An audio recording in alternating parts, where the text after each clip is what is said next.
नमस्कार दोस्तों। कहते हैं कि दूध का जला अगर छाछ को भी फूंक फूंक के पिए।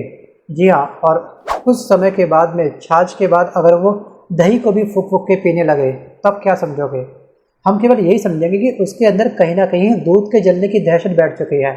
जी हाँ, और यही दहशत कहीं ना कहीं हमको हरियाणा की सरजमी पर साफ साफ दिख रही है। जी हाँ, जनता के अंदर। अब जनता कहीं ना कहीं दोस्तों बीजेपी की सरकार से इतनी त्रस्त हो चुकी है, इतनी परेशान हो चुकी है कि उनको अब बिल्कुल भी रिस्क लेना पसंद नहीं है। इस बार वो हरियाणा की सियासी सरजमी के ऊपर परिवर्तन चाहती है।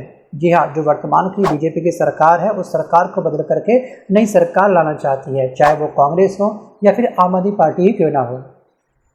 दोस्तों यहाँ पे सबकी परेशानी अपनी अलग अलग होती है, सबके नीड, सबका परसेप्शन सबका अलग अलग है। कोई महंगाई से परेशान है तो कोई यहाँ पर बेरोजगारी से परेशान है, कोई महिलाओं के ऊपर होने वाले अत्याचार से परेशान है, तो कोई इंसान जो मिलने वाला बजट था हरियाणा को इतना कम दिया गया उस चीज़ से परेशान है, तो किसान कहीं MSP से परेशान है, तो कुछ इंसान ऐसे भी जो हर चीज़ से परेशान हो चुके हैं। भले ही चुनाव में ये लोग बीजेपी वाले बहुत ही अच्छा माहौल बनाते थे, इस बार हरियाणा के अंदर बीजेपी का माहौल कुछ खास हमको दिख नहीं रहा है। अयोध्या में जैसे उन्होंने बोला लोकसभा चुनाव में हर राज्य में बस उनका एक ही था नारा, अब की बार 400 पार, लेकिन जनता ने बोला अब की बार रहने दे यार, और अयोध्या से पत्ता साफ कर दिया। और यही हवा कहीं ना कहीं हरियाणा के अंदर भी चलनी अब शुरू हो चुकी है। सो गाइस, बीजेपी हर बार वोटिंग से पहले, चाहे वो लोकसभा चुनाव हो या फिर विधानसभा चुनाव ही क्यों ना हो, जीत का एक माहौल सेट कर देती है आम जनता के सामने। जनता भोली हो सकती है बट मूर्ख नहीं हो सकती है। जी हाँ, कुछ परसेंट तक कुछ लोग कह सकते हैं कि मूर्ख बन सकते हैं, लेकिन आज नहीं कल तो उनके अंदर भी समझ है, विकसित होगी पक्का समझ। और इस समय जो चुनावी माहौल चल रहा है तो बीजेपी का आज की तारीख में, जी हाँ, इस चुनावी माहौल में कहीं अता पता हमको नहीं दिख रहा है। 5 अक्टूबर को चुनाव होने वाले विधानसभा चुनाव के, लेकिन बीजेपी की रैली में नील बटा सन्नाटा चल रहा है।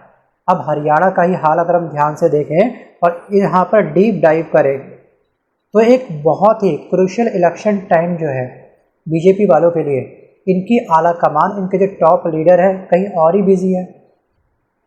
यहाँ पर जो मोदी जी हैं इस समय अमेरिका में बिजी हैं जो बाइडेन के साथ, ठीक है, क्वाड समिट के अंदर 3 दिन की यात्रा पर गए हैं। मैं इसे यात्रा ही बोलूँगा क्योंकि रिकॉर्ड में तो हम लोग कहीं ना कहीं काफ़ी टॉप दिख रहे हैं, तीसरी सबसे बड़ी अर्थव्यवस्था बन चुके हैं हम लोग। इस समय अमृतकाल के दौर में जी रहे हैं, लेकिन ये किस तरह का अमृतकाल है जहाँ पर बेरोजगारी का स्केल बहुत हाई है, महंगाई का स्केल बहुत हाई है, महिलाओं के ऊपर अत्याचार बहुत ही पीक पर पहुँच चुका है, सुनवाई कुछ खास है नहीं सरकार की, ना ही हमारे न्यायपालिका की। इसे बोलते हैं अमृतकाल क्या?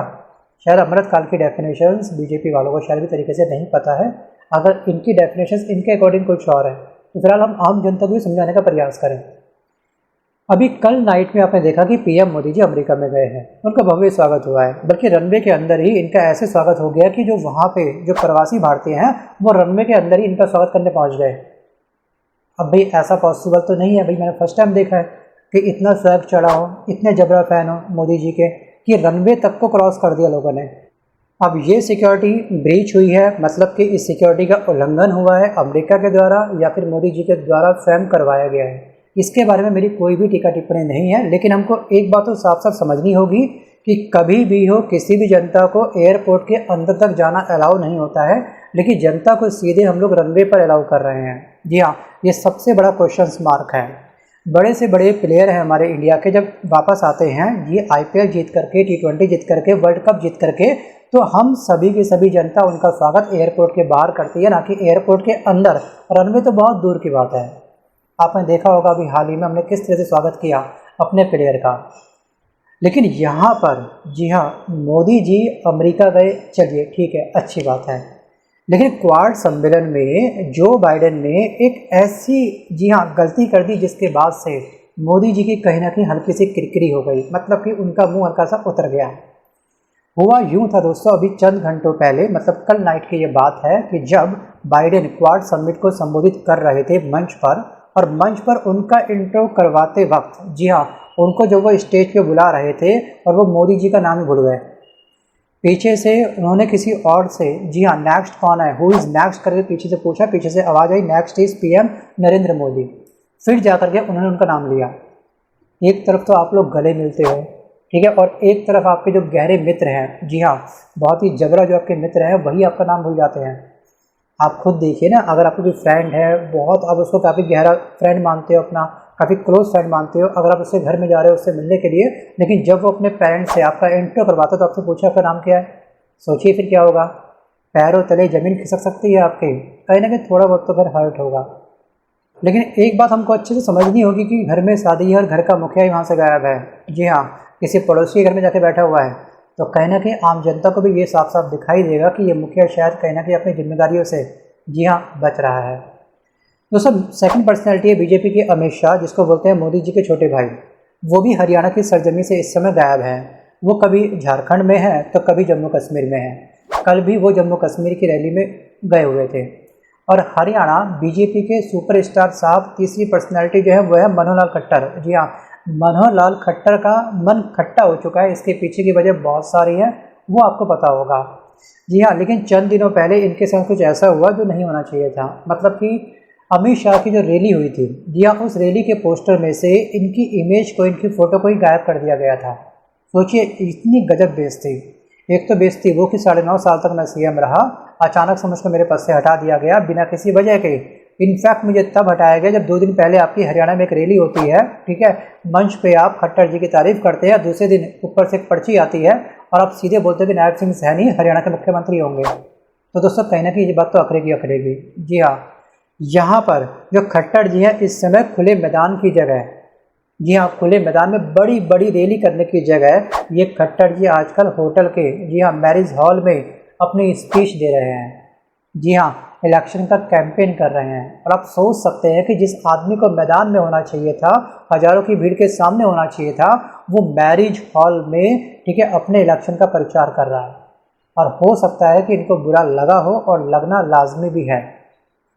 हम सभी जानते हैं कि बीजेपी ने 2014 में यहाँ पर चुनाव जीता, फिर उसके बाद 2019 में चुनाव जीता। जी हाँ, 10 साल तक लगातार बीजेपी का ही राज रहा था हरियाणा के अंदर। और खट्टर, यहाँ पर खट्टर मोदी जी के पुराने मित्र हैं। ये एक लंबे समय से इनके साथ चले आ रहे हैं। लेकिन इस समय अब ये भी कयास लगाए जा रहे हैं कि कहीं ना कहीं खट्टर शायद कांग्रेस को ज्वाइन कर सकते हैं। जैसे इन्होंने कुमारी शैलजा जी को, जी हाँ, साफ साफ ऑफर दिया बीजेपी वालों ने कि आप हमारी पार्टी ज्वाइन कर लो। अब वो बताएगा चंद घंटे बाद कि ये ज्वाइन करेंगे या फिर नहीं करेंगे, क्योंकि इनका भी मन कहीं खट्टा पड़ा है। शैलजा जी भी कहीं ना कहीं क्या है, खट्टा मन कर चुकी है कांग्रेस से। तो ये शायद बीजेपी ज्वाइन करेंगे और ये शायद कांग्रेस ज्वाइन कर लें। तो यहाँ पर एक दूसरी सबसे बड़ी बात ये है कि बीजेपी वर्सेस बीजेपी कहने की चल रहा है।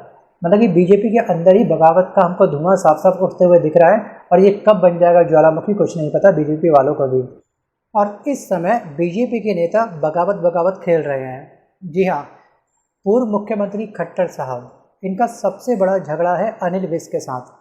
क्योंकि अभी कुछ समय पहले अनिल विज ने ये दावा कर दिया था कि हरियाणा का मुख्यमंत्री मैं ही बनूंगा।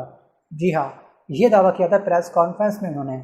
और यहाँ पे हम कह सकते हैं कि खट्टर वर्सेस अनिल विज चल रहा है बीजेपी के अंदर। और एक तरफ कैप्टन अभिमन्यु, नाम तो आपने सुना होगा, तो कैप्टन अभिमन्यु वर्सेस खट्टर भी चल रहा है बीजेपी के अंदर। और रामविलास शर्मा वर्सेस खट्टर, इनकी भी आपस में ज़्यादा बनती नहीं है। और ऊपर से खट्टर वर्सेस खट्टर भी चल रहा है। मतलब कि इनके जो भतीजे हैं, आप समझ चुके होंगे कि हम किन के बारे में बात कर रहे हैं, जो अभी कुछ समय पहले कांग्रेस की पार्टी में गए थे और वापस शाम को लौट आए बीजेपी, दोबारा उन्होंने अपनी पार्टी को ज्वाइन कर लिया। जब पत्रकारों ने उनसे पूछा कि आप वहाँ पर कांग्रेस में क्यों गए थे, और उस समय कांग्रेस के नेता ने साफ साफ प्रेस कॉन्फ्रेंस में ये अनाउंसमेंट कर दिया था कि खट्टर साहब जी के भतीजे ने अब पार्टी ज्वाइन कर लिया कांग्रेस। तो उन्होंने, उनके भतीजे ने फिर ये बोला वापस आकर के कि मैं तो अभी चाय पीने गया था। अरे चाय तो मोदी जी भी अच्छी बनाते हैं, क्या हो गया कि बीजेपी की चाय में अब ज़्यादा मज़ा नहीं आ रहा आपको क्या? Think about it.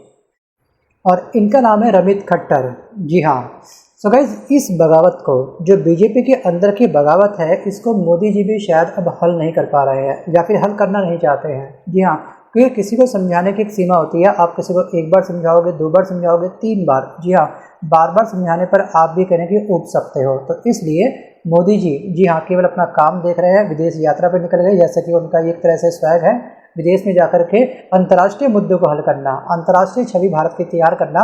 अभी भारत दोस्तों पूरे वर्ल्ड की तीसरी सबसे बड़ी अर्थव्यवस्था है। आने वाले कुछ घंटों बाद शायद हमारा भारत वर्ल्ड की सबसे बड़ी अर्थव्यवस्था बन जाए। वो अलग बात है कि ज़मीनी हकीकत कुछ और ही बयां करती है। सो गाइस, हमने देखा कि अभी कुछ समय पहले जो मोदी जी की रैली हुई थी कुरुक्षेत्र में हरियाणा के अंदर, राइट, उस समय 10 लाख लोगों को इनविटेशन दिया गया था। आए कितने? मात्र 5 से 6 हज़ार लोग, जी हाँ, उनकी रैली के अंदर। तो कहीं ना कहीं तो उससे इंसान का मोटिवेशन तो डाउन होगा। जी हाँ, हम उम्मीद लगा रहे हैं इतनी और मिल रहा है उससे बहुत ही कम, तो उससे कहीं ना कहीं तो दुख तो होगा, पिंच तो होगा। और वहीं कुछ दिन बाद अमित शाह की भी रैली हुई थी हरियाणा के अंदर। आपको याद होगा अच्छे से कि हरियाणा चुनाव में केंद्रीय जो गृह मंत्री है अमित शाह ने एक ही दिन में 2 रैलियां की थी। पहली रैली हुई थी भिवानी के लोहारू स्थान पर, जिसमें उन्होंने 24 मिनट का भाषण दिया और पैकअप करा, चलते बने। और उसी दिन दूसरा भाषण दिया, मात्र 10 मिनट का भाषण दिया फरीदाबाद के अंदर, सेकंड की रैली, वहाँ से पैकअप करा। सोचिए 10 मिनट में तो रूपरेखा बनती है कि हमें जनता से कहना क्या है। मतलब कि चेयर इतनी खाली थी, कुर्सियाँ इतनी खाली थी कि शायद उन्होंने खाली कुर्सियों को ही अपना भाषण सुना दिया और कुछ मिनटों के बाद वो बोर हो गए और चले गए वहाँ से। ऐसा हो सकता है। या फिर अरे उनके कार्यकर्ता ही कम से कम सुन लेते, कहता भी दीवाना है सुनता भी दीवाना है, क्या ऐसे चल रहा है आजकल क्या?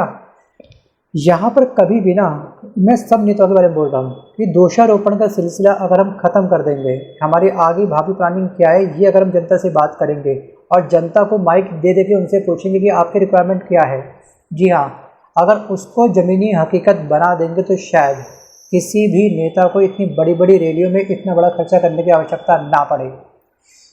और यहाँ पर 1 इलेक्शन 1 नेशन, मतलब कि एक राष्ट्र एक चुनाव में, मैं मानता हूँ कि बीजेपी का ये सबसे अच्छा इनिशिएट है। जहाँ पर इनकी तारीफ़ करनी चाहिए मैं तारीफ़ करूँगा, क्योंकि इससे सबसे बड़ा बेनिफिट ये होगा कि चुनाव में होने वाला जो खर्चा है सॉरी, चुनाव के अंदर से जो होने वाला खर्चा है वो बच जाएगा।